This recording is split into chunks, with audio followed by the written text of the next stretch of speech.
웃으며 바라보더니 이렇게 물었습니다. 그렇다면 젊은이, 탁월한 사람은 어디서 찾을 수 있는가? 그것이 인간의 운명이라네. 자기 아들의 죽음 앞에서 그렇게 말할 수 있는 사람은 도대체 어떤 사람인지, 그가 왜 키루스 대왕에 대한 글을 썼을까? 총명한 군주는 어떻게 해야 된다고요? 바로 절제와 온화함, 인간미와 관용에서 배워야 한다는 것입니다.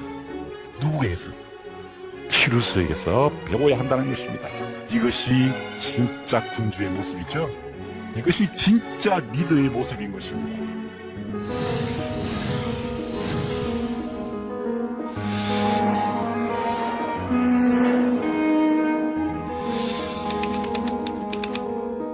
지금 우리 대한민국이 아포리아 상태에 접어들었습니다.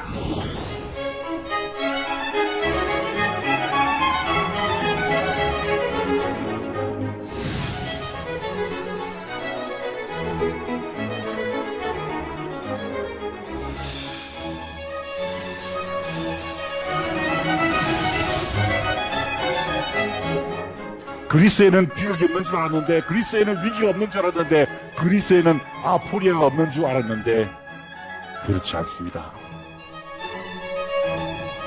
지금 우리가 할 것은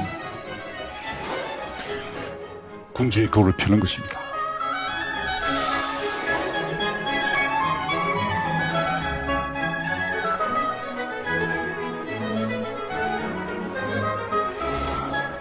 그 문제의 원인을 남에게 돌리는 것이 아니라, 손가락질을 남에게 하는 것이 아니라, 그 거울을 통해서 우리 자신의 모습을 한번 성찰해 보자는 것입니다.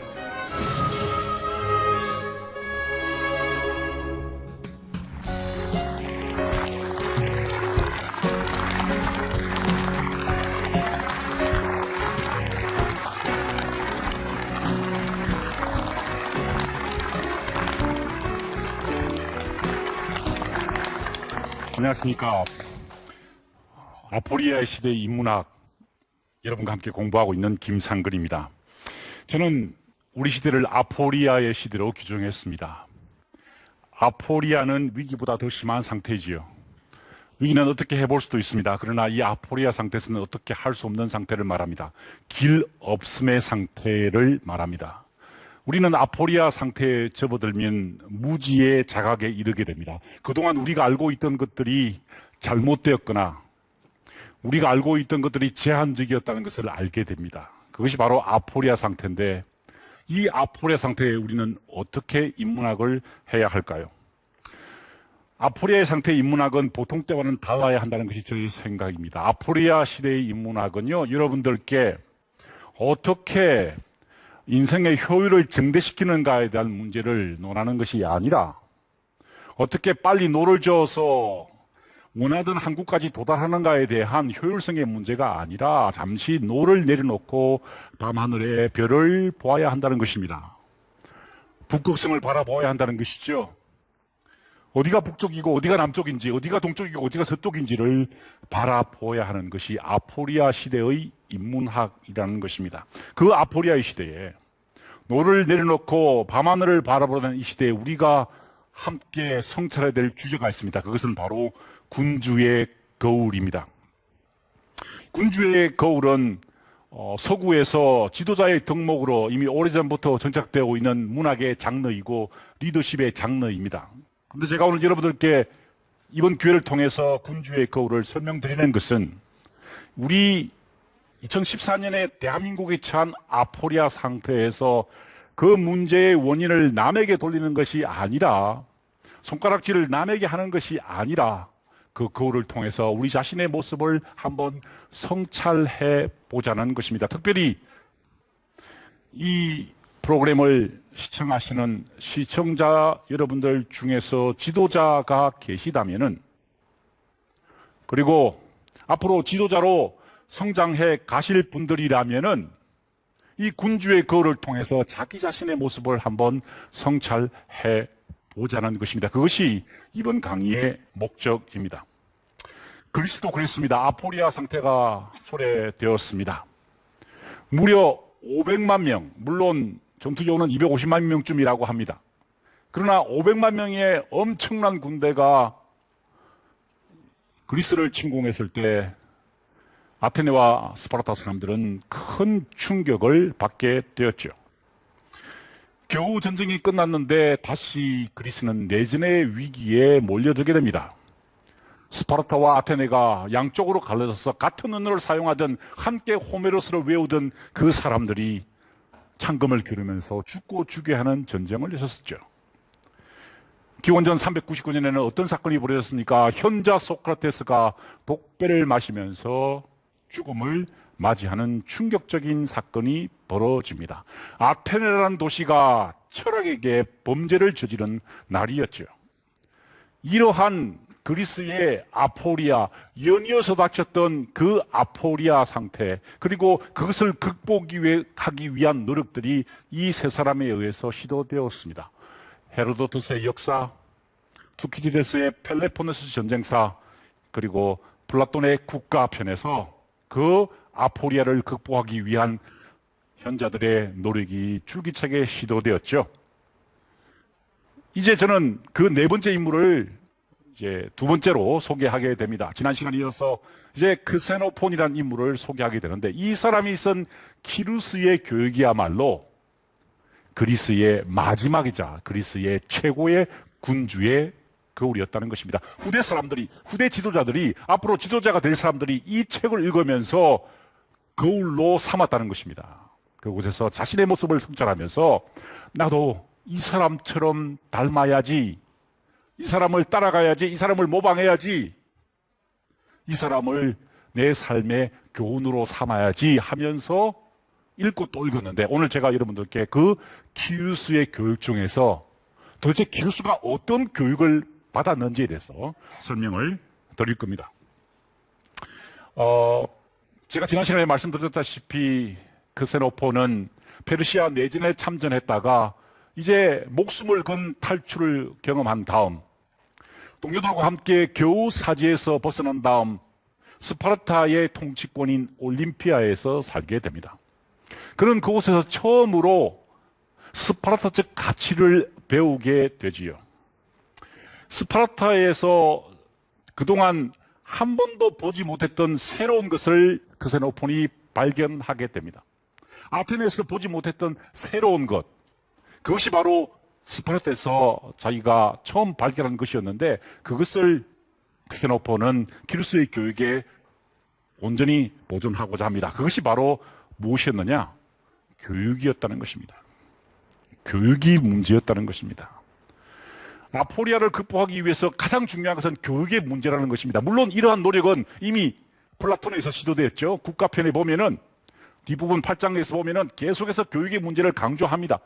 마찬가지로 크세노폰도 이 난국을 극복하기 위해서는 교육이 우선되어야 한다라고 생각하게 되었습니다.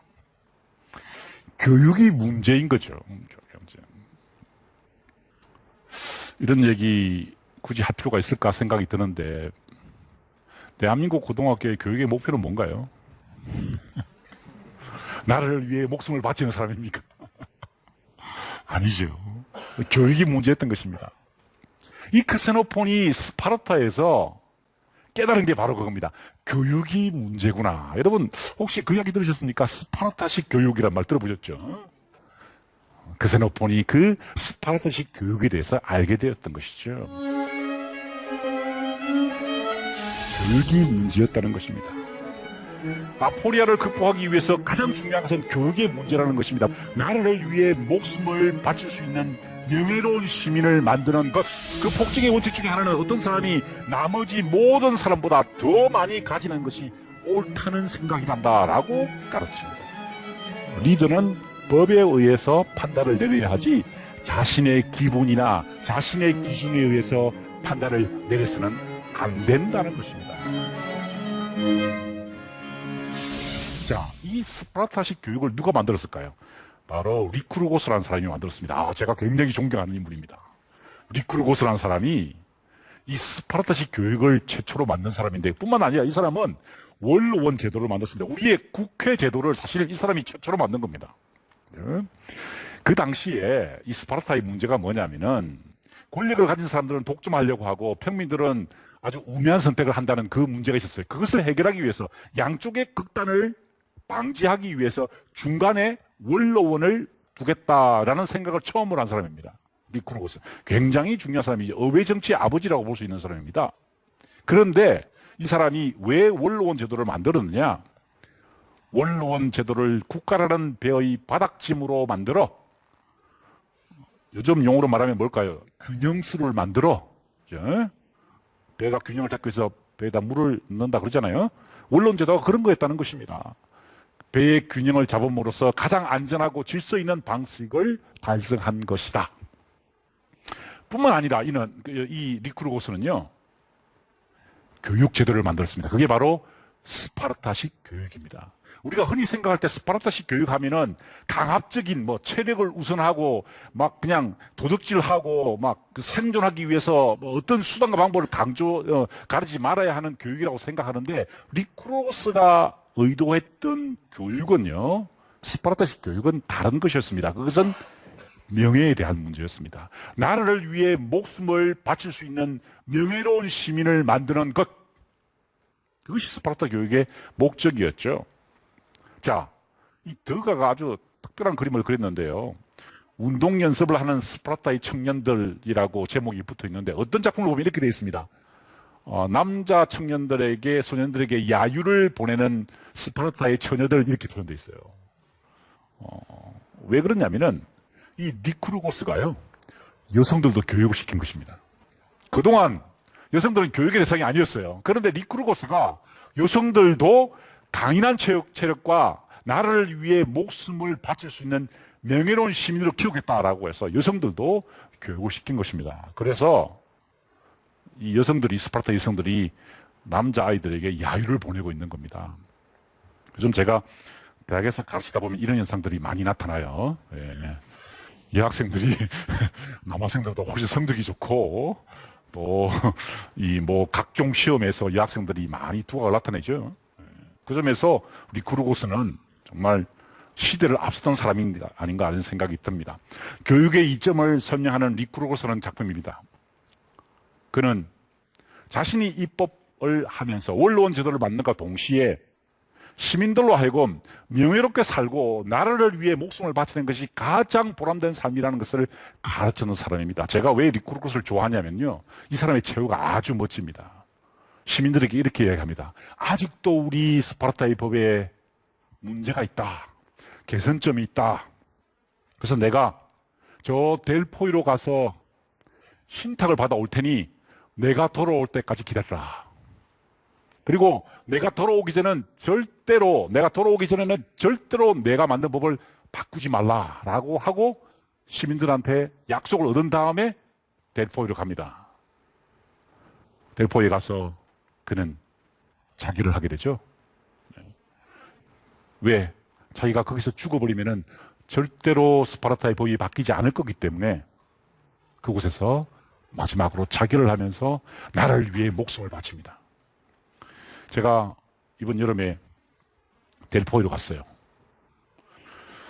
시차 때문에 잠이 안 와서 델포이에 새벽 2시쯤 책상에 앉아서 생각을 하고 있었습니다. 리쿠르고스를 생각하고 있었죠. 그런데 밖에서 부엉이 소리가 우 하고 들리는 거예요. 갑자기 헤겔의 말이 떠올랐습니다. 헤겔이 이런 말을 했죠. 밤부엉이는 석양이 내려야 날갯짓을 한다. 가슴이 뭉클했습니다. 그리고 리쿠르고스의 그의 생애에 대해서 존경의 묵념을 했던 기억이 납니다. 아마 리쿠르고스도 이 밤부엉이 소리를 들었을 것이다. 그런 생각을 했었죠. 크세노폰이 바로 이 리쿠르고스의 교육에 대해서 깨달은 것입니다. 아하, 그렇구나. 아포리아를 극복하기 위해서는 자녀들을, 우리 학생들을, 우리 젊은이들을 잘 교육시켜야 되는구나. 그래서 선책이 기루스의 교육입니다. 기루스를 교육의 모델로 보여준 것이죠. 바로 그 올림피아에서 스파르타의 교육의 철학을 전수했던 받아들였던 이 크세노폰은